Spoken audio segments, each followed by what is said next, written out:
Bonsoir à tous. Donc, je vais vous parler des boîtes noires. Je vais un peu vous dire qui les a inventées, à quoi elles servent vraiment, et puis surtout pourquoi elles portent très mal leur nom. Alors récemment, la compagnie aérienne Malaysia Airlines a défrayé la chronique à 2 reprises suite à des accidents impliquant 2 de ses avions. Le premier, vous le savez, a tout bonnement disparu, et le second a été abattu alors qu'il survolait l'est de l'Ukraine. Dans les 2 cas, les médias du monde entier ont mentionné cette fameuse boîte noire qui fournit de précieuses informations pouvant expliquer l'accident.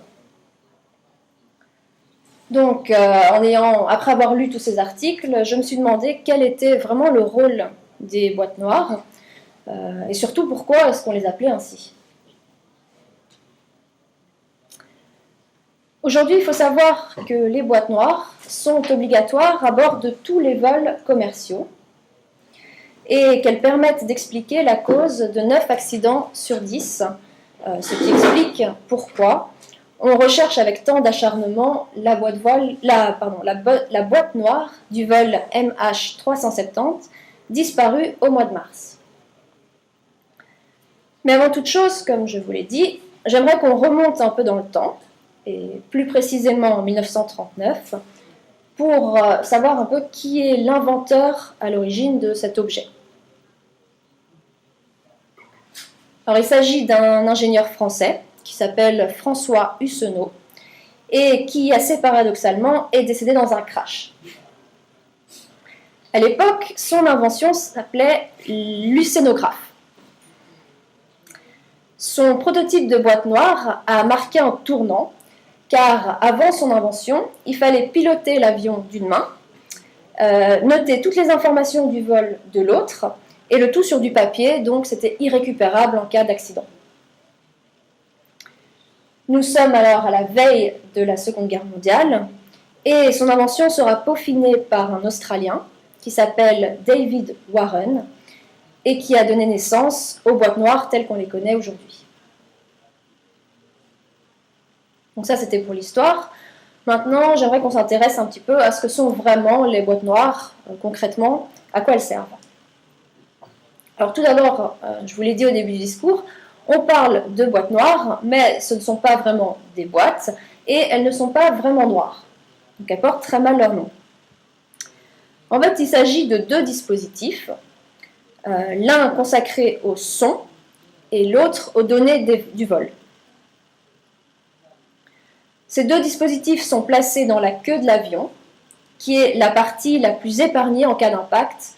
Donc c'est bon à savoir la prochaine fois que vous vous placez dans un avion Ryanair.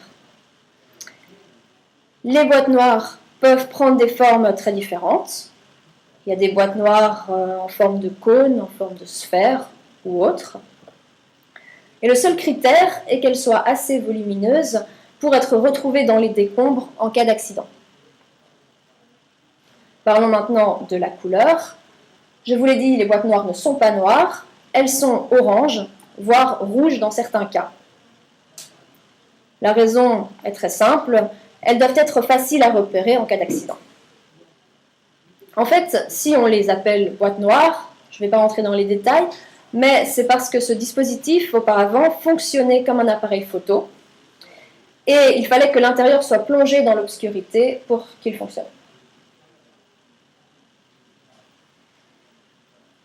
Alors maintenant, passons à la composition des boîtes noires. Elles sont faites de matériaux très résistants, bien entendu, donc par exemple le titane, des matériaux qui peuvent résister à des températures de plus de 1000 degrés et à des pressions considérables, par exemple pour les cas d'immersion profonde. Pour vous donner une petite idée, un des tests auxquels elles sont soumises est un coup de canon contre un mur, qui permet de vérifier qu'elles résisteront à un accident d'avion. D'ailleurs, les boîtes noires du vol MH17 ont été retrouvées en excellent état, malgré le fait que l'avion ait été abattu par un missile. Je pense que cela prouve vraiment leur robustesse. Autre exemple, après 23 mois immergés à 3900 mètres de profondeur dans l'océan Atlantique, les données contenues dans les boîtes noires du vol Air France AF 447. Donc souvenez-vous, c'était l'avion qui allait de Rio, enfin qui a disparu en 2009, qui faisait Rio-Paris. Donc ces données ont pu être intégralement recueillies, ce qui a permis de connaître l'origine de l'accident. Donc les boîtes noires renferment de précieuses informations, mais encore faut-il les retrouver. Alors comment est-ce qu'on peut retrouver ces boîtes noires? Eh bien, pour les cas d'immersion, ces enregistreurs de vol, comme on les appelle aussi, se mettent à émettre un signal, donc un ultrason en fait, qui dure 30 jours et qui permet de localiser l'avion abîmé. Ça c'est pour les cas d'immersion.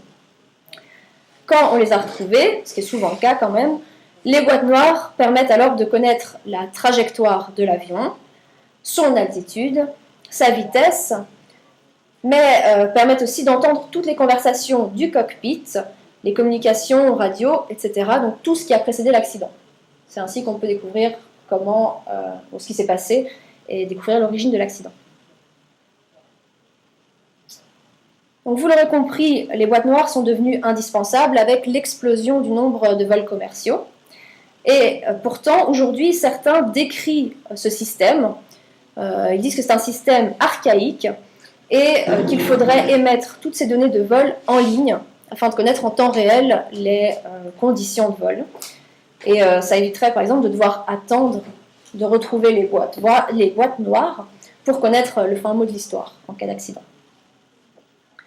Alors certes, ce serait beaucoup plus pratique, mais selon moi, ça enlèverait tout un mystère qui règne autour de ces disparitions d'avions. Par exemple, le fait de ne pas savoir où est le vol de la Malaysia Airlines, de ne pas savoir ce qui s'est passé, fait l'objet de nombreux fantasmes un peu partout. Quand on a du mal à trouver une explication rationnelle, il arrive souvent que l'imaginaire prenne le dessus, surtout dans mon cas. Alors moi, par exemple, je ne peux pas m'empêcher d'imaginer des situations telles que celle de la série Lost, que vous avez certainement tous plus ou moins regardé. Donc une situation où il y a eu un accident d'avion et où les passagers se retrouvent sur une île déserte, loin de toute civilisation, et doivent se réorganiser pour survivre en mini-société, le tout avec de parfaits inconnus. Ou alors je pense tout de suite à l'album de Tintin, notre reporter national, Vol 714 pour Sydney. Alors je ne sais pas si vous l'avez lu, mais si vous l'avez lu, vous pouvez peut-être imaginer aussi une situation où le vol de la Malaysia Airlines a dû atterrir en catastrophe sur une île déserte. Et cet atterrissage a été provoqué par des pirates de l'air, soucieux de kidnapper un milliardaire qui se trouve à bord. Et puis enfin, il y a l'hypothèse du fameux triangle des Bermudes. Mais je m'arrêterai là. Donc, toutes ces disparitions mystérieuses d'avions font couler beaucoup d'encre, et la boîte noire me semble être l'élément clé pour mettre fin à toutes ces spéculations. C'est l'élément qui renferme toutes les informations et qui, donc, est l'élément rationnel de l'histoire. C'est bien dommage pour nous, car alors la réalité prend le pas sur la fiction, et bien souvent les crashs n'ont pas la fin heureuse des albums de Tintin, malheureusement. Mais c'est surtout un grand soulagement pour les proches des victimes qui enfin peuvent connaître le fin mot de l'histoire, savoir ce qui s'est passé, et puis, le cas échéant, faire leur deuil. Merci.